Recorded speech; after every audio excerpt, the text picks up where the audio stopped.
that was probably the point where I was like, this, at that ice cream parlor, even on that game, seeing that secret was the point where I was like, oh man, video games are awesome. And I am going to play them forever. Hello, and welcome to Y Button, the podcast that asks why we care about video games. I'm your host, Kyle Starr. On this show, I interview creators, enthusiasts, journalists, and media personalities about their origins with video games, what keeps them so interested in the medium, and what excites them about the future. On this episode, I chat with Chris Johnston, better known as CJ. CJ has a storied career from Electronic Gaming Monthly, or EGM, to Adult Swim, to his current work at Enhance, developers of Rez, Tetris Effect, and their latest game, Humanity, a Lemmings-like where you play as a dog controlling herds of humans through puzzles, which is the way the world ought to be. Humanity was just recently released on PlayStations 4, 5, VR, VR2, and Steam.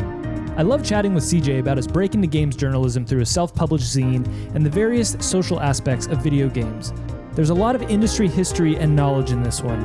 I hope you enjoy it.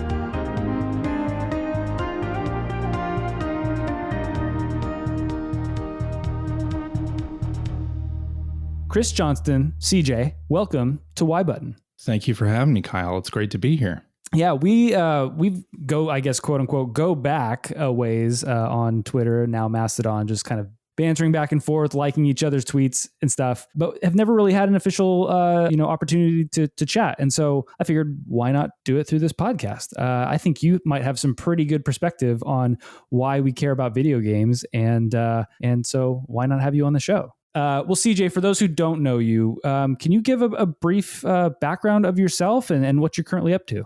Sure. Well, I'm a lifelong video gamer, and I, back in the mid-90s, got my dream job as a video game journalist at Electronic Gaming Monthly magazine, which was like the dream. It was like the top gaming magazine in the 90s. And from there, I wrote about video games. I was the news editor for a few years, got to review games, and then I went into the development side of games and got a job initially doing Flash games at Adult Swim, which is Turner Broadcasting's sort of Cartoon Network's late night programming block. They wanted to do games.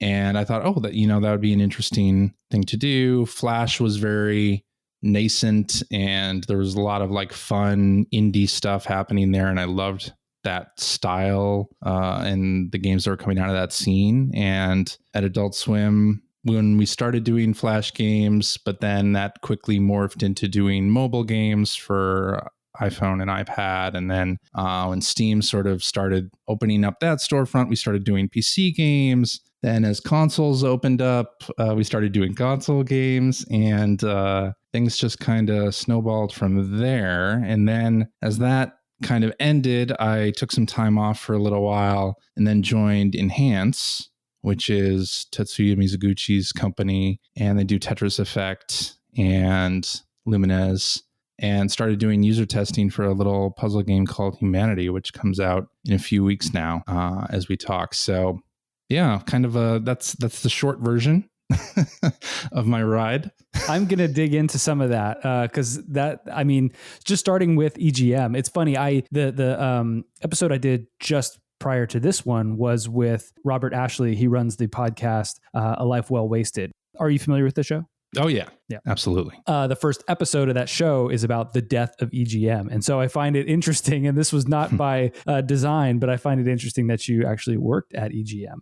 The time period that you worked at EGM, was that, did you work up until it shuttered, or what was that period of time that you were at the magazine? No, I didn't. I worked there. I started there in 1994 and worked there for a few months. I was still in high school at the time. And that kind of gives you an idea of where most video game magazines in the mid 90s found their writers. And then went back full time in 96. So from 96 to 2004 is when I worked there. So I wasn't there for the end, was there for sort of the changing of the guard and a change in what video game magazines did from just being screenshots and tips to being more journalistic and, the rise of the internet where, people would scan your screenshots and post them immediately. So right around that time, like 2004 is when I left, and I did jump to an anime magazine at the time. So I worked at an anime magazine for 3 years as that sort of DVD market was unfortunately in decline due to internet streaming, but it was a fun ride as well. You mentioned that shift in, I guess, the internet comes along and you're working at a games magazine. You just mentioned that, folks would just post screenshots that are in the magazine. And then obviously we transitioned completely, fortunately, unfortunately, to what it is today. But was that sort of an impetus for leaving? Were there other reasons for getting out of EGM? There were other reasons.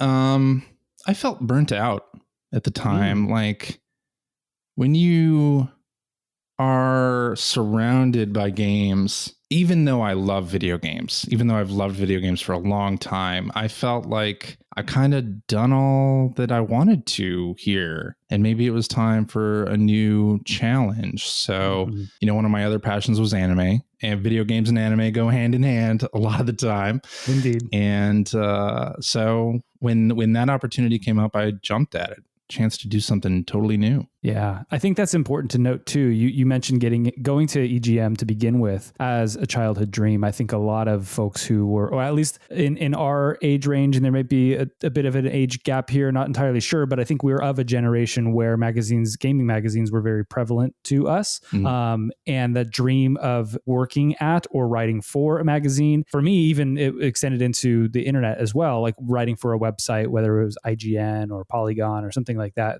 on the newer side. But that was sort of the dream I had in my head, that like I get to play video games all day and write about them and become, I'm not famous, but like become somebody in that world. And that seemed incredibly exciting.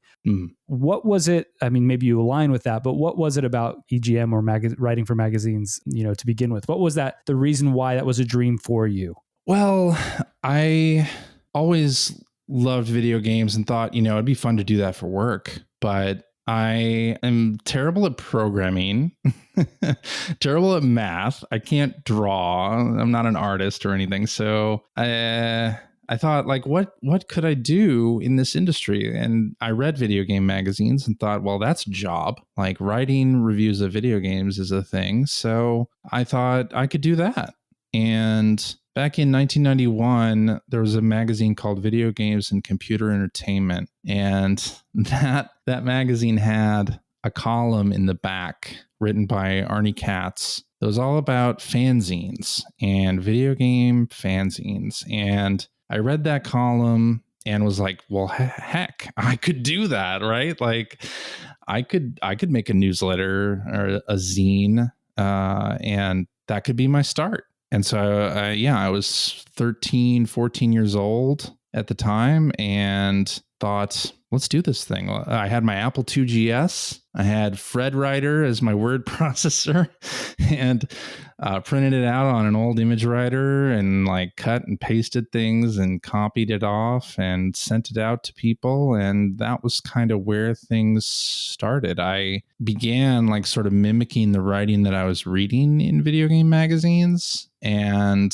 it just kind of went from there. Like I wrote what I thought people would be interested in reading or that I would want to read about it as a fan. And I sent copies of that zine to Arnie Katz and all of the other magazines that were around. So I sent a copy to Steve Harris, who was the editor-in-chief of VGM. I sent one, I think, to GameFan and GamePro as well, just, kind of on a lark. But then EGM was located in the town right next to me growing up. So that was a bit of a lucky break there because they were interested in having me write for them for a while, actually, but I wasn't of working age yet during that time. So you're getting ahead of it, though. You're building that resume, so to speak, I guess.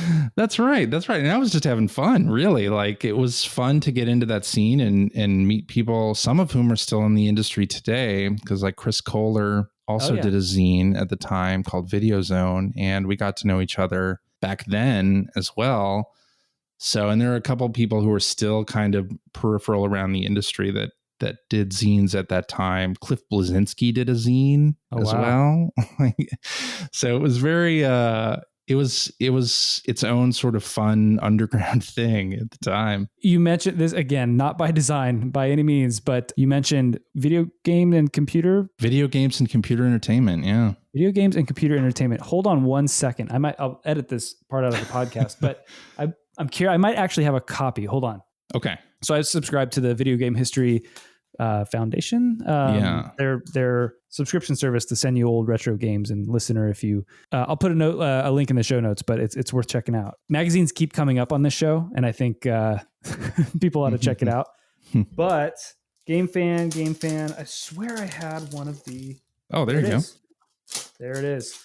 I do have a video games and computer entertainment magazine. Yeah. Amazing. Do you remember if you had that issue? I'm sure I did. I think if that's pre-91, that was before my sort of eureka moment. But yeah, I definitely had that issue. Are video games getting too gory?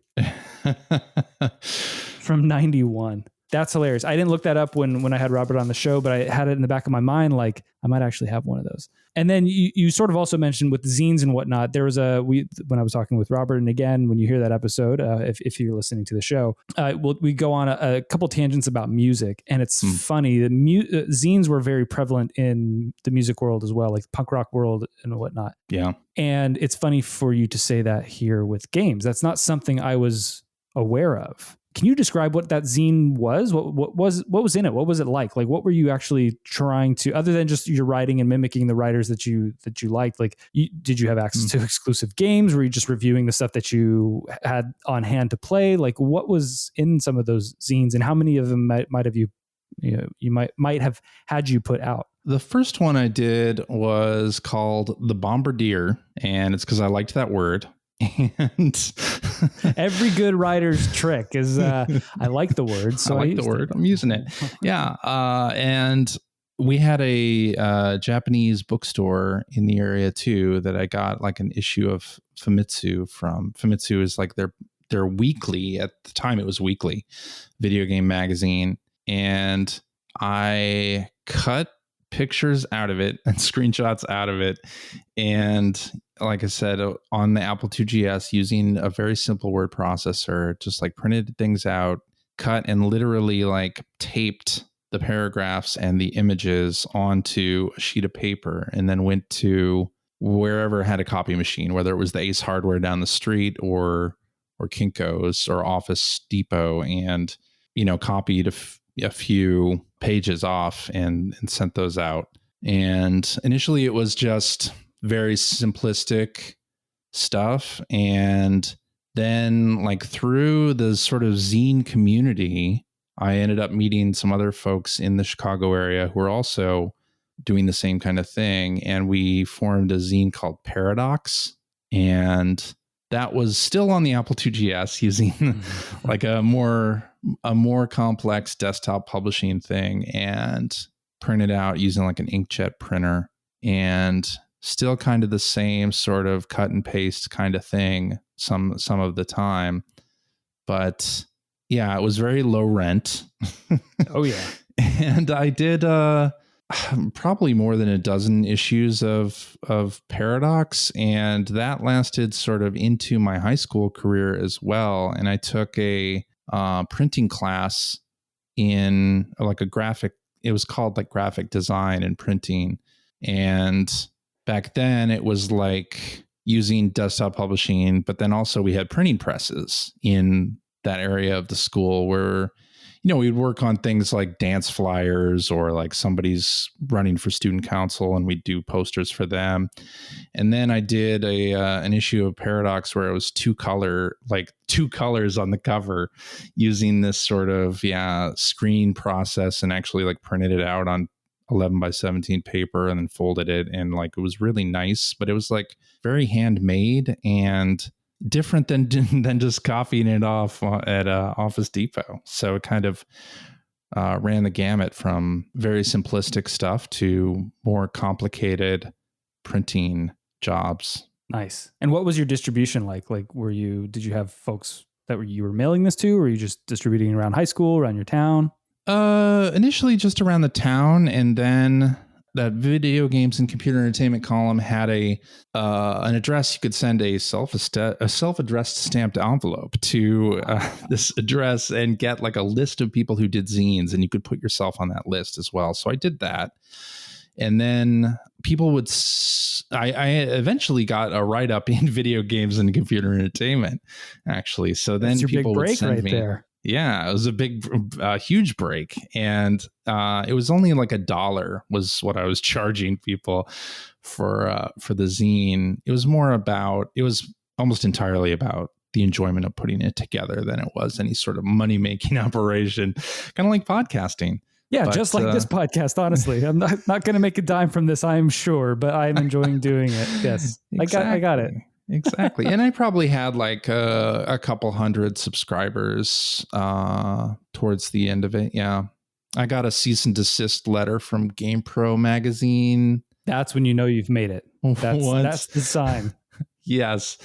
We had done, we did a parody cover of GamePro for one of our issues, and it was what if there were Disney characters in Street Fighter 2. So it was like a very similar cover to one of their Street Fighter covers, but with Disney characters. And then that issue got scanned and put in a magazine, and GamePro's lawyers saw it and sent me a cease and desist, as if we were going to do that every single issue, try to look like GamePro. It was just a one-off sort of joke thing, but that was fun.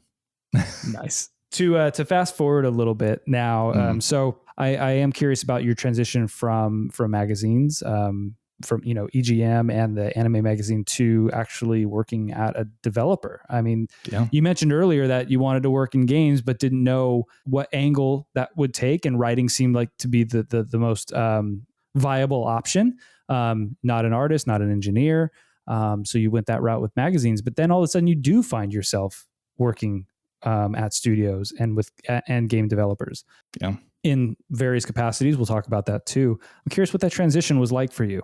It was actually very natural, because working on a magazine, I was used to due dates and deadlines and getting, working with freelancers and getting content in on time and having calls about feedback. And so transitioning into the production side was actually very natural. Like, it was very similar. And we were working with, at Adult Swim, we were working with indie devs who, maybe it was one or two people who were doing the game development. And I was, if we were working with them, I was already a huge fan of their content, whether it was on like Newgrounds or Armor Games. So I already knew they knew how to make a game. So, and when they would deliver builds, I would give them qualitative feedback, like on the design or control or options or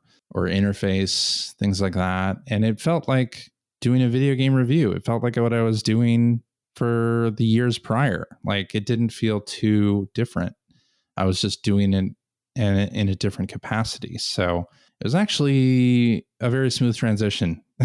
What was your title at Adult Swim? You might have mentioned it and I might have missed it, but I initially started as a games producer and then eventually became director of games creative by the end. So I was there for 11 years. So did a lot of different things. Yeah, I ask because this is not necessarily a games career podcast, although that tends to come up quite a bit. I think it's a great great jumping off point anyway for anybody who's actually working in games and I'm chatting with.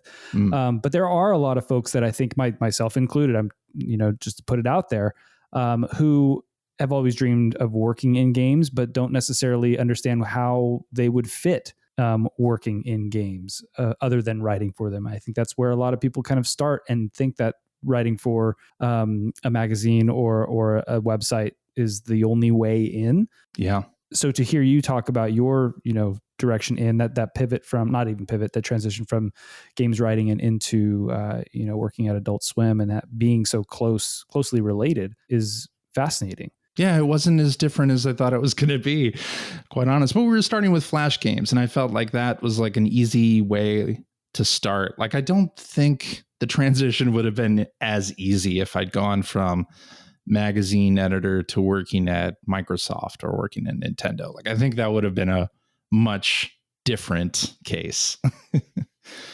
When you were at Adult Swim, were there notable releases that you worked on? Some of your maybe favorite titles that you worked on, or moments at Adult Swim? Yeah, I got to work with a lot of really interesting folks. I worked with Flambeer, I worked with Maddie Thorson, who's the creator of Celeste, and did a game called Robot Unicorn Attack, which became kind of a huge... That's with the Erasure soundtrack, right? With the Erasure song, yeah.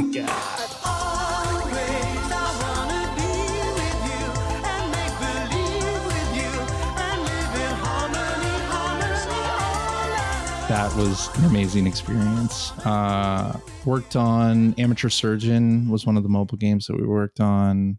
Did 3 of those. And later on, I got to work with Double Fine, which was also a dream, on a game called Headlander. Yep. That unfortunately kind of bombed, but it was a great experience. It was a great project. And I loved working with Double Fine. So they seem like such a cool group of folks to work with. I'm almost finished with the large documentary that came out about Psychonauts 2, and I mean, I'm sure it's challenging at any studio, and you're going to have personality conflicts and all that stuff. But I mean, on the whole, they just seem like such a good group of folks. Great hearts, great minds, great leadership in Tim, and I can't imagine like how cool that experience was. It was a dream. I had to pinch myself that I was working on a game with Double Fine, and it was great. So transitioning now into your current work at Enhance, I think the big right now, actually, you all are gearing up for, I think, a pretty big release coming out in Humanity. That game looks wild, and it's no different than I think any of the other games that Enhance has put out, but sort of like a Lemmings-esque. There's something very dark about it. I can't put my finger on, like just controlling all these mindless people. It's almost has a little bit of like an Inside vibe to it. And the fact that there's just like these, again, mindless folks wandering around. But how have you found your time at Enhance, if you can say? Oh, I love working at Enhance. And this is another, I feel so lucky to have had like so many dream jobs in my career. Like, sometimes I pinch myself, like, I can't believe it that I'm working with such amazing people. And when the Enhance opportunity came up, I jumped at that. I was like, yes, I definitely want to work on whatever you got. Tetris Effect, Luminous, whatever you're doing. I want to be a part of that, because that sounds amazing. And, it's sort of it's a small operation. It's a small shop. It's an indie, really. And I have always enjoyed working with indie developers, and thought this is perfect. Yeah. Did they come calling for you, or did you go after them? They did. They came calling, and they were working on Humanity. And Humanity is an action puzzle game, and it's sort of broken down by stages. And that kind of a game is very difficult to playtest and like get feedback on, because once you've figured out the puzzle, you're no longer a good tester, right? And so they were looking for somebody who could run user tests for Humanity and give feedback. And I jumped at that chance, and ran user testing on Humanity, and like ran people through the game. I've watched dozens of people go through the game and recorded their gameplay and gave feedback, and hopefully it's going to be a better game for all of that. And some of that feedback has certainly influenced the design choices of the development of the game. So I feel lucky. Looking at just the trailers of Humanity, I haven't played any of the demos or anything like that. It actually came up. Christian mentioned it on the first episode of the show as one of the games he's really looking forward to and loved the experience. But it seems like, looking at it, there's an element of, you can play through these puzzles, and then there's also an element of like games creation sandbox type of aspect to it. I imagine, and I don't know if your role is directly associated with QA, but QAing or even working through the user experience of something like that seems like a near impossible feat. I'm having the same sort of anxiety spike when I watched the latest Breath of the Wild 2 trailer, or Breath of the Wild 2, I'm still calling it that, Tears of the Kingdom trailer. Like looking at all the different possibilities and be like, how do you survive as a QA tester or anybody who's trying to build this experience? That seems incredibly flexible. Like, can you speak to that a little bit with Humanity and like it being a game that you can actually build yourself or manipulate? Yeah. And I want to say, yeah, it's really hard. Harder than I think the development team even imagined. You know, a lot of that stuff was sort of going on before I joined the company, but they created like the user generated content piece of it, stage creator piece of it, were the tools they were using to build levels themselves. So they sort of had something there, the framework of something. And then it took certainly a massive amount of work to like make that something that could be user facing as well. And I think they did a fantastic job. I mostly gave feedback on the finished stages, not so much the stage creator, but during the last bits of development, there's been a lot of QA going on. Enhance has a really awesome community of Discord moderators that are really like instrumental in like doing some of the final work on that. They're trying to break it actively. And we ran a couple betas where people were trying to break it actively as well. And that has been fun to watch. But it's turned out really well. Like it is a Herculean task. Like yeah, indeed, is way more complicated than we even thought. And especially the user generated content piece, like making a browser that people can look through levels and then moderate that content too, because people are going to make offensive stuff. Sure. That's a great point. It's been like years of like walking through, okay, well, what do we do if this happens? What do we do if that happens? Like it's quite an effort. So that brings us up to speed today. I think on the side too, not only your professional, and you can call it maybe professional too, but you also are the host of a podcast, Player One podcast.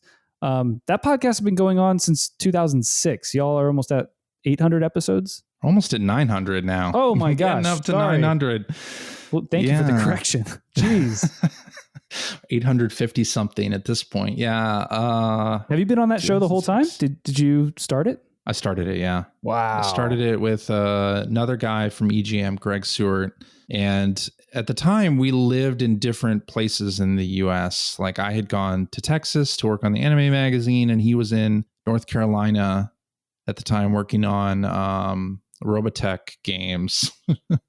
And we would play online multiplayer games together all the time and talk over Xbox Live, and thought, This was at a time where like One Up Yours was going on, and there were a couple video game podcasts, and we were like, we could do that. Like we sit here on Xbox Live and chat about games. Like, why don't we just record that and put that out in case anyone's interested in listening? And then basically that's what we did. We used SOCOM headsets that we got, free with the PS2 game, and started recording it. And we started that in 2006. And I think we've only missed something like 3 weeks over the entire run of episodes. We've done it every week. Yeah. So that is impressive. Yeah. Incredible.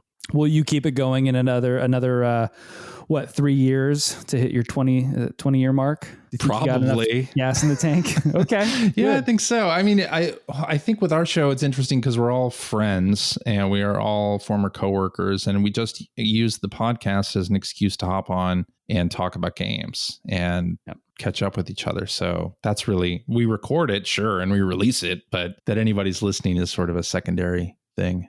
Yeah. Well, anybody listening to this can see that you are, or hear rather, that you, are emphatic about games. It's something that, has been a massive part of your life since from what I can tell so far, and I imagine it's even before then, but like high school, pre-high school with the zine and whatnot, all the way through to today. It is your life, more or less. I'm sure that's not entirely true. I'm sure you've got a lot of other things going on in your life, but it is a big part of your life. You have fulfilled a dream, a childhood dream of working in this space in various capacities, which is incredible. Congratulations. But I'm really curious about sort of where it all started. Like, what was that first experience with a game that sort of triggered this for you?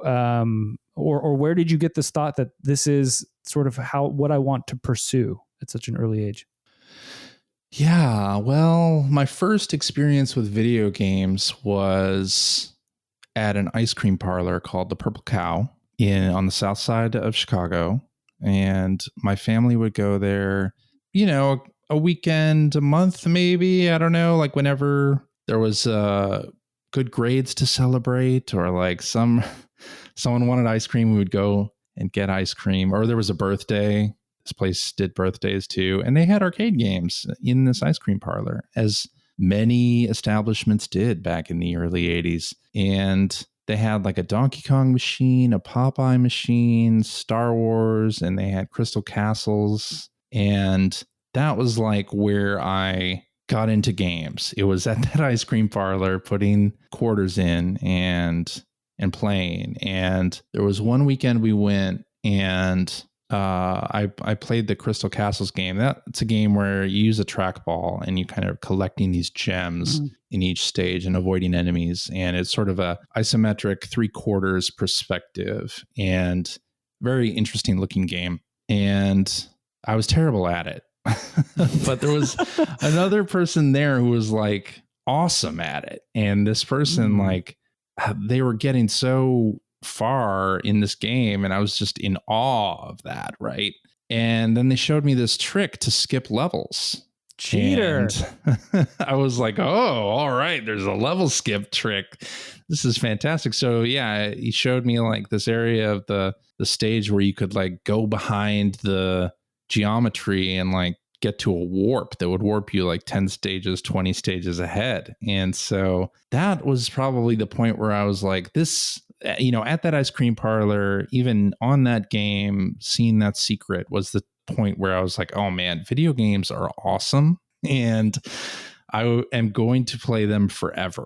Yeah. I don't even know how this person knew how to do that, but they did. Man, maybe, I mean, there were video game magazines at the time. Maybe it was in something like that, but a magazine and word of mouth and stuff gets around. Did you know you could go behind this wall and you get to level 20? You could save all your quarters.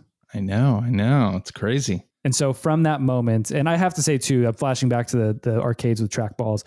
Those things always pinch my hands, and I hated that. Oh, it was the worst. Yeah, that was bad. Yeah. I mean, we've definitely bettered most of our input devices, I think. We don't ever need to go back to trackballs. I don't think so. No, I would not prefer a trackball. Yeah. So that's your first like core sort of memory of really getting into games, is seeing somebody else progress and opening your eyes to what's possible here.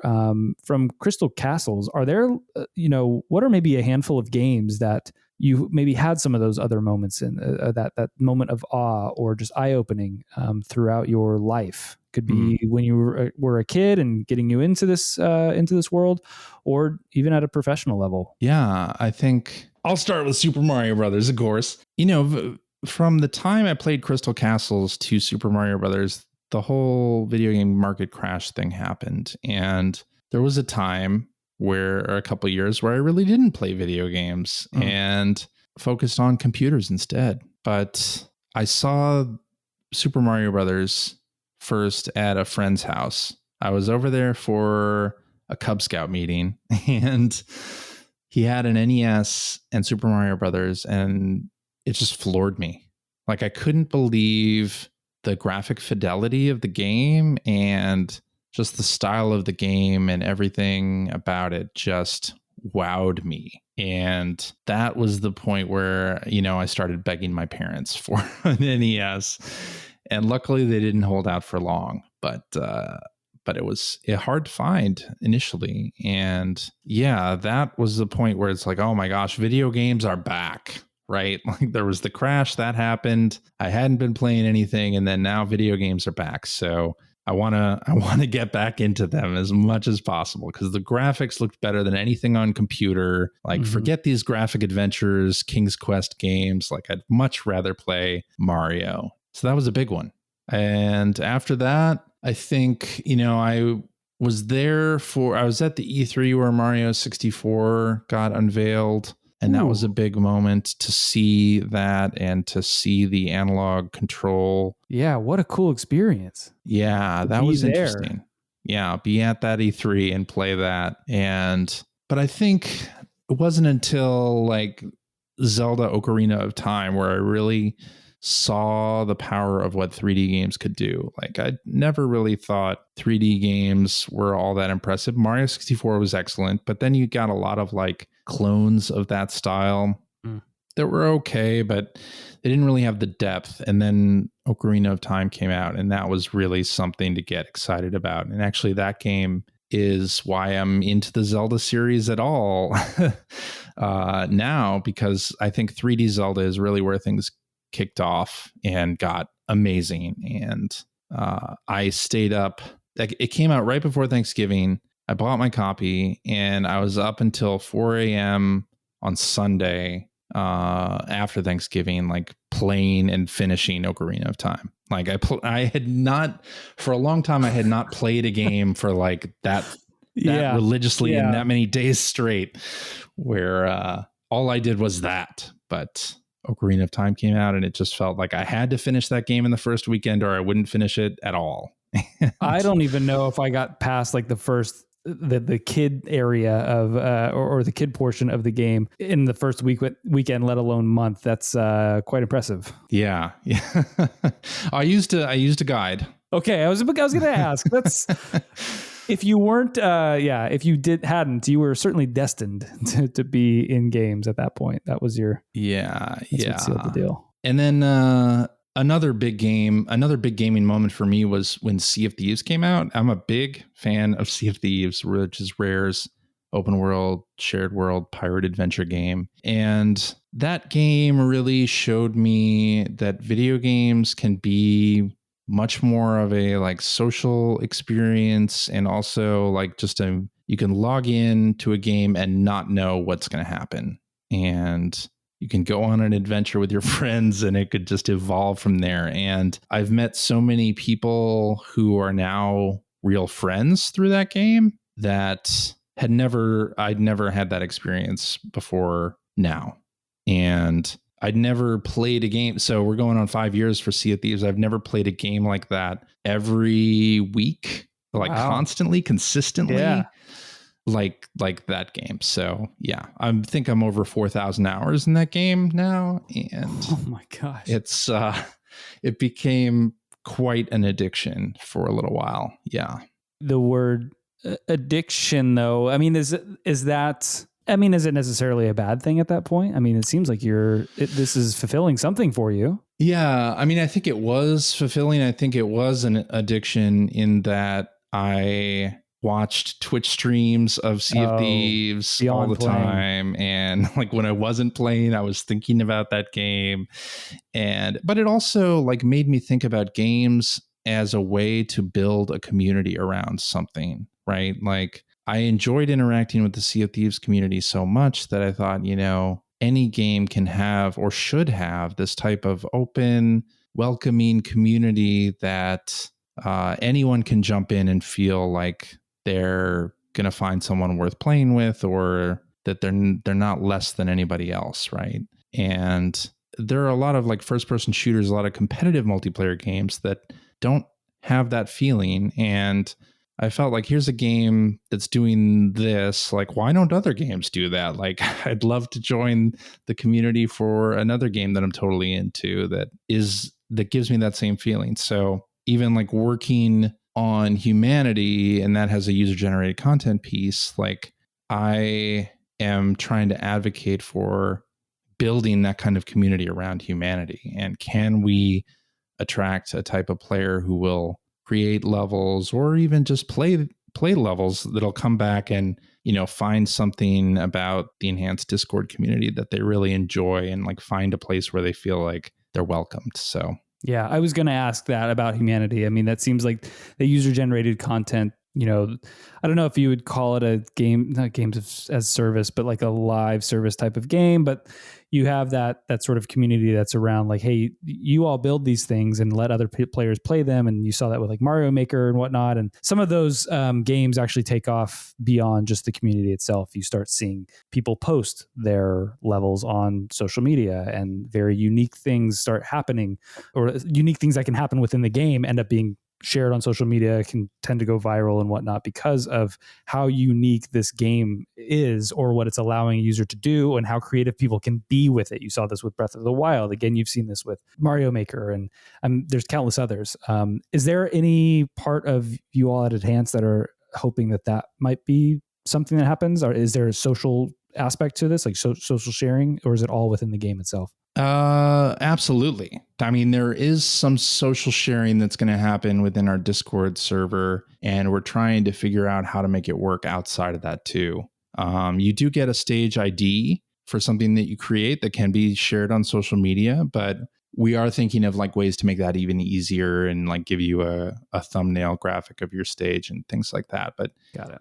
It's turned out harder than you'd think to make that kind of thing happen. Like, and there are a lot of user generated content games that don't have that. And I understand why now, because it's difficult and there's no sort of out of the box, this is how you do this thing to, use as a template. So we're trying things and seeing what works. And I do hope we did a demo in March, at the beginning of March, and had an amazing amount of community creations. Just like I wasn't sure like how many people would really get into it, but we were really surprised at how many folks did and what kind of levels they ended up creating, some of which used mechanics we didn't expect and didn't even know were possible. So like that kind of thing I'm really excited about. And I am hoping, fingers crossed, that we are able to nurture a community of people who want to come back all the time and create levels, play levels, and talk about the game. Like that's the dream for me. So going just quick review of the games that you shared, those moments of awe, those eye-opening games for you. I'm counting Crystal Castles in there because I feel like that's where it all started. Mario 1, possibly Mario 64, but more so Ocarina of Time for 3D games, and then Sea of Thieves. And I think all of these there's a different sort of appeal to each one of these. Crystal Castles being the moment that you saw what was maybe possible within games, that it's not just that linear experience, that something else can be happening here, and seeing somebody else progress in the game.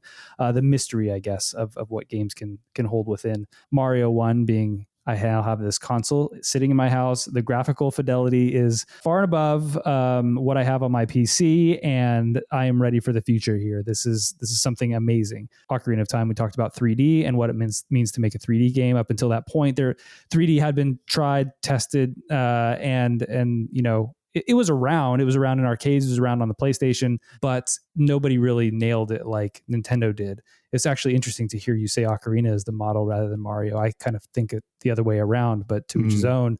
And then Sea of Thieves being community. So with all of these, there's not one specific thing that really I think you are speaking to as a reason for your enthusiasm, love, passion of games, unless you can tell me what that thing is there a through line that you see throughout all of this? Is there a reason why this is so, you get so excited about this stuff? There's absolutely a through line. And I think it is the social currency of games, like talking about games with other people, like that person who showed me that trick in Crystal Castles, like, and watching somebody else play an arcade game at Chuck E. Cheese, and looking at the hint book for Ocarina of Time and like talking about that with coworkers and with people on the internet. And then, a game like Sea of Thieves, where I've met people in real life now that I would call my real friends. And I think it's all social,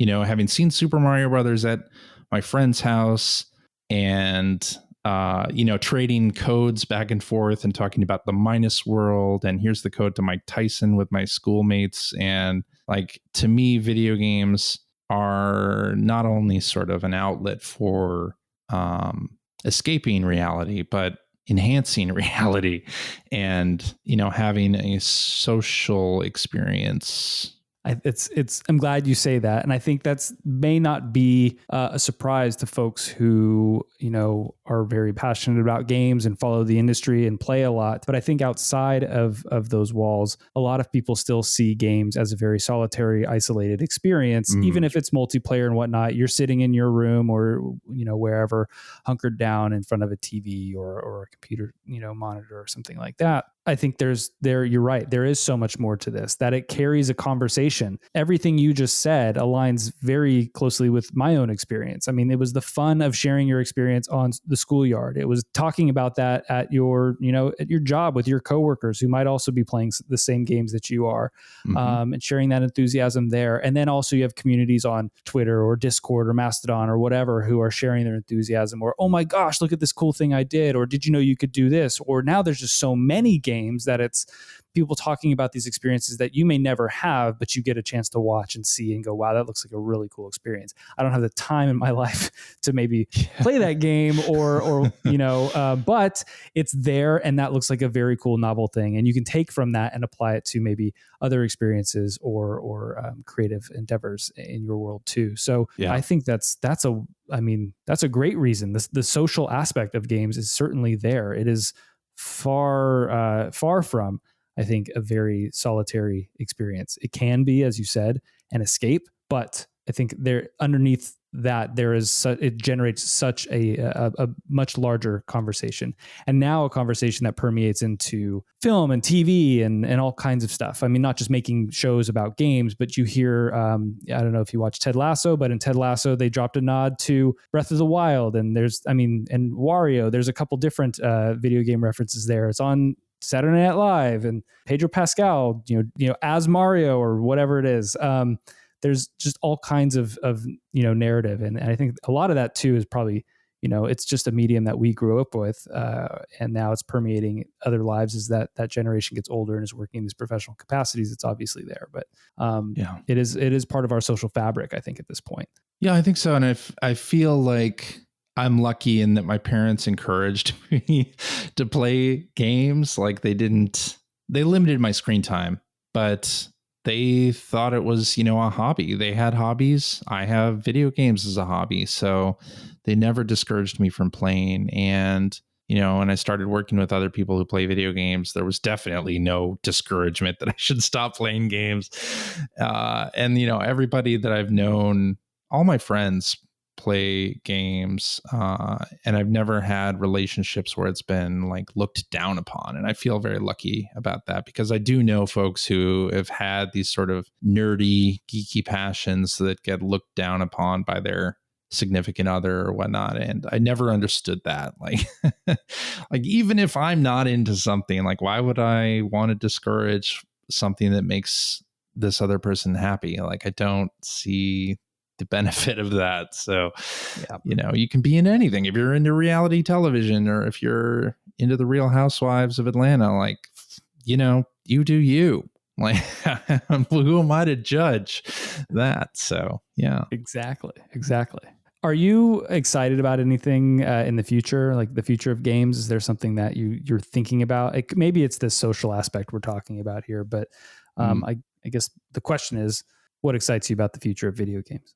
Yeah, it's funny. Like I always look at, whenever there's a generation shift, you get the people who are like, oh man, games are never going to look better than this. And I feel like I have been through enough of those generational shifts where I don't think I have ever said that, actually, because I always know that, yes, it's going to look better than this. Like PlayStation 5 looks great now. It is going to look like there is going to come a time, probably not far off, where things look better. And I can't wait for that time. Like I am excited about that time where things continue to look better and better and better. And, back in the day, we would play these games and it would be our imaginations like filling in the gaps for why things don't look realistic. And things have just gotten more and more realistic looking. And, we have VR now, and which I love.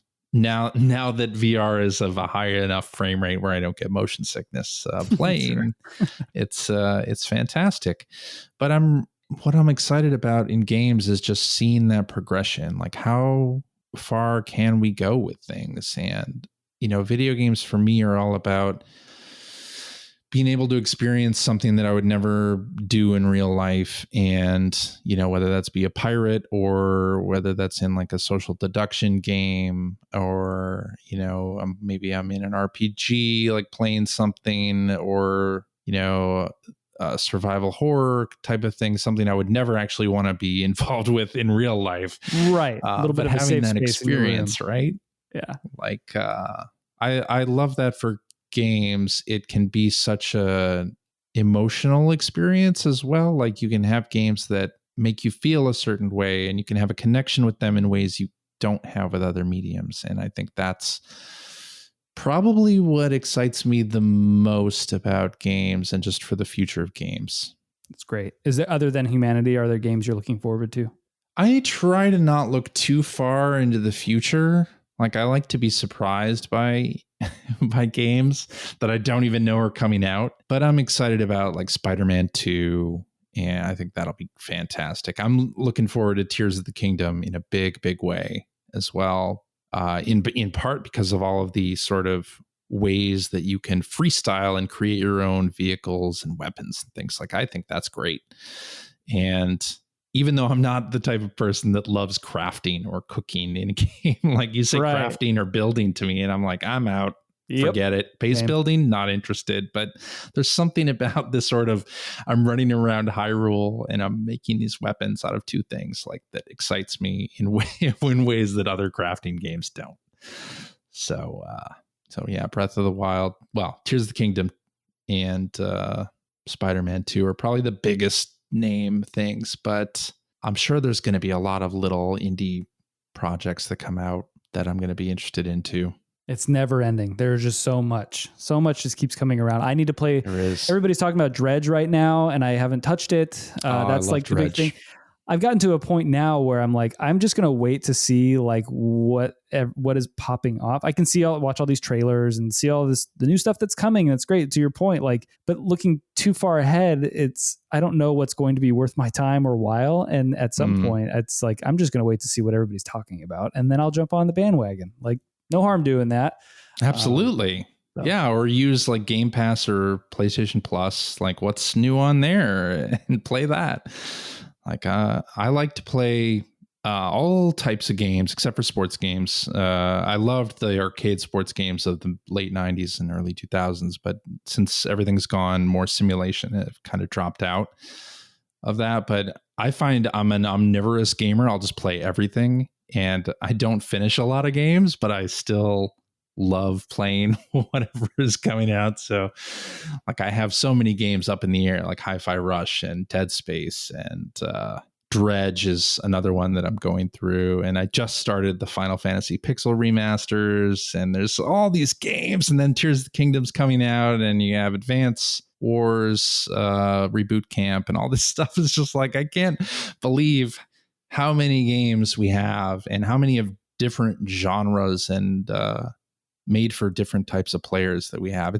I think it's truly a golden age of gaming. Like, I know a lot of people are down on live service games and all that, but I think we are living in an amazing time for games. There's just so much choice and so many good entries in all types of genres. And so many places to play too. That's another theme that comes up on the show quite a bit, is the prevalence of, we all have a phone in our pocket, and there's just so much there. There's so much good stuff, whether you're into mobile gaming, quote unquote, or not. Like, there are amazing experiences on there. It's not just, Angry Birds and Candy Crush. It's, playing Florence or Sword and Sorcery, or, you name it. There's a game that got me through when my daughter came. There's endless nights of just every 2 hours I'd get up with her and feed her and rock her to sleep and all that sort of stuff. And now I'm forgetting the Loco Looper is a game that it's just a simple puzzle game, but is stitching together like a train track that would be a perfect loop. Basically, it starts simple and then it gets incredibly difficult. It's a very it's a very good game. But again, there's just so much out there and in so many places you can play. No longer do we have to make a trip to the arcade, right? And hope we have enough quarters to get us through an hour. I love it. I really love it. I think, yeah, there's no better time for games. Like on EGM, we did like a couple different covers where it's like, there's too many games. And I look at that and it's like, you fast forward to now and there's really now we have too many games. Yes. Like 98 was a great time for games. Like some of those years were great, but man, we are just like spoiled for choice on any platform, anywhere you want to play. There's so much stuff. I think we're lucky. Yep. On that note, unless there's anything else you want to bring up before we close out, I think that's a very positive place to end this episode. CJ, where can people find you if they want more CJ in their life, and what should they be looking out for in terms of I guess Humanity, which is your big project right now? Yeah. Well, you can find me at Superpack on Twitter, and I'm also at Superpack on Mastodon.social. And I host the Player One podcast every week, and that's at player1podcast.com or P1 Podcast on Twitter. And Enhance is Enhance _EXP on Twitter. And then the Humanity account is Humanity Game. Humanity comes out on PlayStation 5, PlayStation 4, and Steam on May 16th. And it's also a VR game. It's a VR optional game. And yeah, I think that's about it. Awesome. Well, I really appreciate you coming on the show. It was a great opportunity for us to finally actually meet and chat. I know I've been meaning to do that for a long while now. So again, I appreciate you hopping on over to Y Button and talking to me about why you care about video games. Thanks very much, Kyle. CJ was such a wonderful guy to chat with, and he's a great follow on Mastodon and Twitter with lots of solid takes and insights. I wish him and the team at Enhance good fortune with Humanity. Reviews for the game have been overwhelmingly positive. I still can't get over the idea of creating a self-published gaming zine. It goes to show that if you love and want something enough, sometimes you just gotta do it yourself. If you enjoyed this episode, please share it with a friend. The easiest thing to do might be to share the website ybutton.online. It includes links to most podcast platforms. If you want to get in touch, feel free to reach out to ybuttonpodcast@gmail.com or on Mastodon at ybutton@mastodon.social. You can also find me on Mastodon at Kyle Starr with 2 R's at mastodon.social. This episode was produced by the wonderful AJ Filari. Our theme song was written by Childstar, which is me, featuring my friend Scott Wilkie. You can find it on all streaming platforms. Thanks again for listening to Y Button, and remember, when you press Y, ask why.